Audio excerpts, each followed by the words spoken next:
Capítulo 6. El campo de entrenamiento. Ubicación: Valle Alto del Tigris. Límites de Mesopotamia. Tiempo: una semana después de la intervención. El éxodo desde la Gruta de los Ecos no fue una marcha triunfal, sino el traslado logístico de un activo biológico recién adquirido. Caminaron durante 3 días hacia el sur, alejándose del hielo perpetuo de las cumbres de los Sagros y descendiendo hacia las estribaciones donde la nieve daba paso al barro y a la hierba resistente. Cael lideraba la columna, procesando la orografía en tiempo real en su visor con una obsesión geológica. No buscaban belleza, buscaban contención. Necesitaban un terreno específico, un valle aluvial protegido por barreras naturales, con acceso a agua dulce pero aislado de las rutas migratorias de otras tribus de primates. Un laboratorio a cielo abierto donde el experimento pudiera correr sin contaminar el resto del ecosistema. Adán y Eva caminaban detrás, envueltos en las pieles que los astronautas les habían permitido conservar. Su comportamiento era lo que más inquietaba a Harén. Antes de la intervención en la cueva, el grande, Adán, era un líder alerta, un animal magnífico que escaneaba el horizonte buscando amenazas. Ahora caminaba con una eficiencia mecánica, pisando donde Cael pisaba, deteniéndose cuando Cael se detenía. Sus mentes, recién reescritas y sobrecargadas por la fusión cromosómica y el trauma químico, estaban en estado de reinicio. Eran pizarras en blanco, un zumbido estático de obediencia absoluta sin rostro de voluntad propia. Si una rama golpeaba el rostro de Adán, él no parpadeaba. Si Eva tropezaba con una raíz, se levantaba sin emitir sonido, sin sobarse la herida. No miraban el paisaje, no sentían curiosidad por las manadas de animales herbívoros que corrían a lo lejos, ni miedo por los rugidos lejanos de las bestias de las cavernas. Eran cáscaras vacías, esperando ser llenadas por la voluntad de sus dueños. Lo encontraron al tercer día. Ante ellos se abrió una depresión fértil encajonada entre 2 riscos de piedra caliza que cortaban el viento del norte como murallas de prisión. El valle estaba atravesado por 4 brazos de un río cristalino que nacía en las montañas, el nacimiento del Tigris, dividiendo la tierra en cuadrantes perfectos. La vegetación aquí era exuberante, una exposición de robles, pistachos silvestres y cereales salvajes que mecían sus espigas doradas al viento. Había una paz extraña en el lugar. El sonido del mundo exterior quedaba atrapado en las paredes de roca, creando un silencio de templo. Aquí, decidió Cael, evaluando las líneas de visión y las rutas de escape. Es perfecto, un corral natural. El suelo es rico, notó Mirea, agachándose para tocar la tierra negra y húmeda. Limo, nitrógeno, perfecto para la biología acelerada. Lo llamaremos Edén, dijo Cael, que en nuestra lengua antigua significa llanura, y para ellos significará lugar seguro. No construyeron un refugio temporal de ramas como hacían los locales. No tenían tiempo para la estética primitiva. Torán desenfundó el cortador láser de corto alcance. El haz de luz violeta zumbó con un tono agónico. La batería del dispositivo estaba en sus límites críticos. Tenemos energía para 3 horas de corte continuo, advirtió el ingeniero. Después de esto volveremos a las hachas de piedra. Hazlo valer, ordenó Cael. El trabajo fue brutal y preciso. En cuestión de horas, el aroma a ozono y madera quemada reemplazó al perfume de las flores silvestres.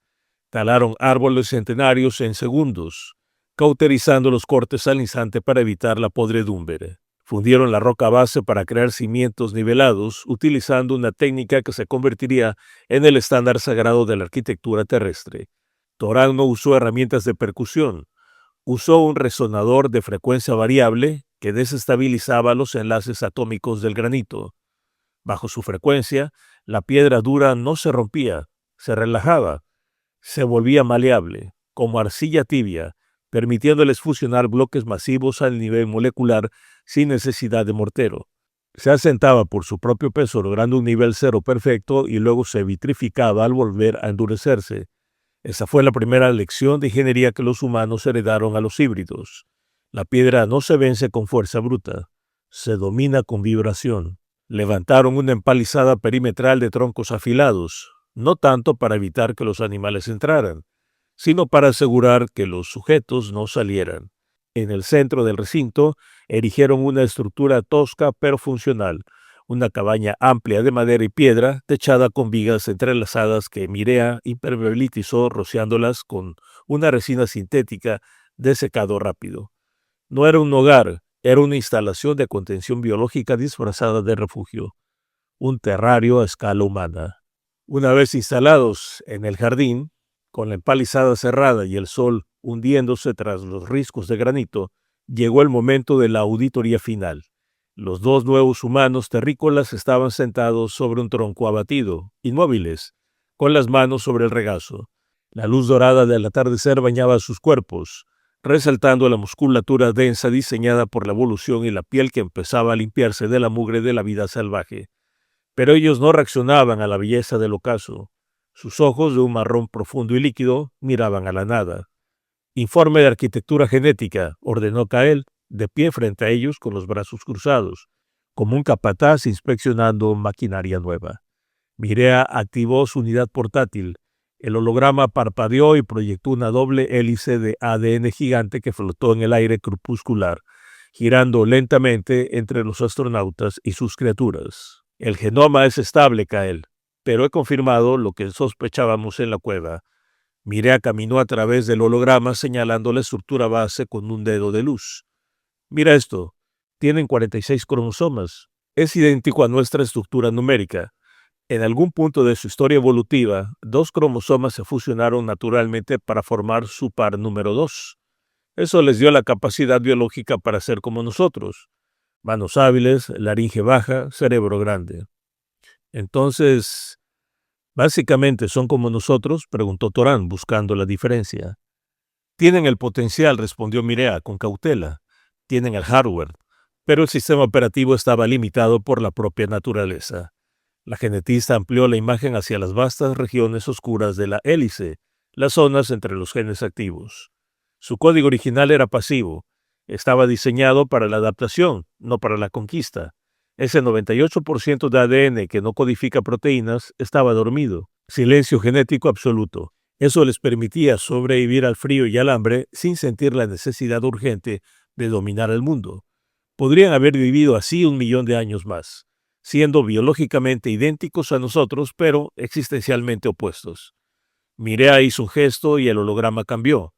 Ahora, en esas zonas oscuras, brillaban secuencias de luz violeta intensa, complejas y artificiales. Eso es lo que hice, explicó Mirea. He llenado ese silencio con el código de Aion. He insertado algoritmos biológicos de insatisfacción en su ADN no codificante. Señaló las luces violetas que parpadeaban con un ritmo frenético. Ya no buscarán el equilibrio. Este nuevo código bloquea la producción de serotonina cuando están quietos y dispara la dopamina solo cuando construyen, cuando acumulan, cuando modifican su entorno. Si miraran su ADN, verían los 46 cromosomas y no notarían cambios, porque no podrían leer el código encriptado en las regiones silentes. No verían la diferencia entre un ser que acepta el mundo y uno que necesita desesperadamente cambiarlo.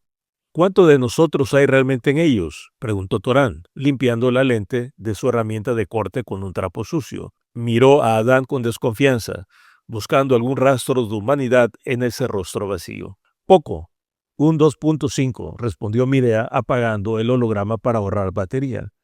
No podía darles más. El ADN aioniano es demasiado energético, demasiado denso en información. Si hubiera subido la dosis al 3%, habría quemado sus mitocondrias terrestres. Habrían entrado en combustión celular espontánea. Mirea se acercó a Eva y le levantó la barbilla. La mujer no puso resistencia. Ese 2.5 parece simple ADN basura o regiones no codificantes porque aparentemente no tiene funciones útiles. Cualquiera que intente descifrarlo se romperá la cabeza tratando de entender por qué hay secuencias matemáticas complejas, repeticiones y palíndromos genéticos que no parece fabricar ninguna proteína. Mirea sonrió con una malicia intelectual. Pero no es basura, es el sistema operativo oculto. Ahí residen las instrucciones latentes, la capacidad de lenguaje sintáctico recursivo. la abstracción matemática y la percepción del tiempo futuro. Es un paquete de datos encriptado que solo se activará cuando su cerebro alcance cierta densidad neuronal. Es la chispa que los separa de los seres primitivos para siempre. El eslabón está escrito con tinta invisible en su propia sangre. ¿Y su capacidad mental actual? Insistió Kael. Necesito procesadores, no mascotas. El hardware es potente, admitió Mirea, soltando el rostro de Eva. Tienen un córtex prefrontal enorme, que ahora crecerá exponencialmente gracias al desbloqueo genético. Pero Mirea dudó mirando a sus criaturas con una mezcla de lástima y frialdad. He instalado un limitador. Explícate, dijo Kael. Su cerebro tiene el potencial de alcanzar el nivel 4 de conciencia, cercano al nuestro. Podrían desarrollar telepatía, memoria genética compartida y acceso a la red universal. Serían peligrosos. Así que he bloqueado el acceso al 85% de su capacidad sináptica consciente. He puesto candados químicos en sus neurotransmisores. Nunca sabrán lo que realmente son. Vivirán en una niebla constante, creyendo que sus pensamientos son propios, cuando en realidad solo están ejecutando bucles permitidos. Tendrán intuiciones, déjà vus, sueños extraños, ecos de su verdadera naturaleza, pero nunca podrán acceder al control total.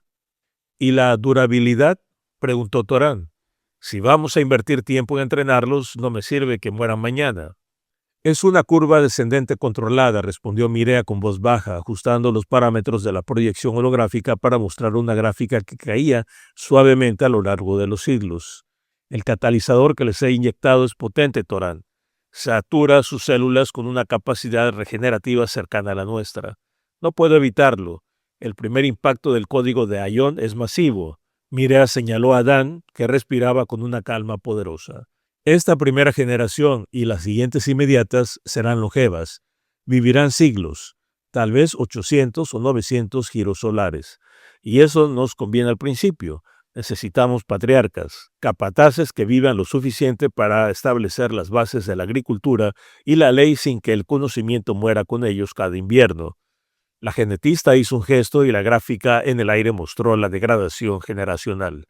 Pero he introducido un error de copia en su telomerasa, un defecto de diseño intencional. A medida que se reproduzcan, la potencia del suero se diluirá. Sus hijos vivirán un poco menos, y los hijos de sus hijos menos aún. Mirea miró a las criaturas con una sentencia matemática en los ojos. Es una cuenta atrás genética. Con el paso de los milenios, su esperanza de vida se desplomará hasta estabilizarse en un techo biológico absoluto de 120 años. Ese será su límite duro. Vivirán lo suficiente para ser fuerza laboral útil, pero no lo suficiente para acumular la sabiduría generacional necesaria para desafiarnos. Se convertirán en efímeros, y cuando lleguen a ese punto serán la herramienta perfecta, brillante, breve y irreemplazable. Kael asintió lentamente. Caminó alrededor de Adán y Eva observando la obra terminada. Eran hermosos, fuertes y trágicos. Eran dioses encadenados dentro de su propia carne, genios lobotomizados para servir como albañiles. Perfecto, sentenció Kael, dándole la espalda al atardecer, herramientas desechables de alto rendimiento, sin telepatía, sin memoria, sin vida eterna, solo músculo e inteligencia suficiente para seguir órdenes complejas. Kael miró a Torán y a Jaren. Que descansen esta noche. Mañana al amanecer empezamos el entrenamiento de carga. Tenemos una nave que fabricar.